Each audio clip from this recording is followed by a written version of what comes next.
Today, we will be making roasted red pepper hummus, where our featured produce item is the bell pepper.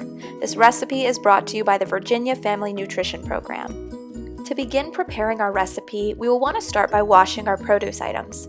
Be sure to wash each of your carrots thoroughly in cold water. Once your carrots are washed, prepare your chickpeas by draining the cans in a colander over a bowl, as we'll use the remaining liquid for our hummus.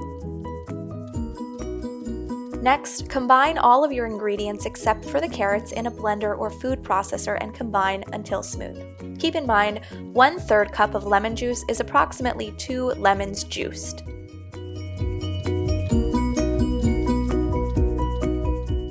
To prepare our washed carrot strips for dipping, peel your carrots and chop them into strips.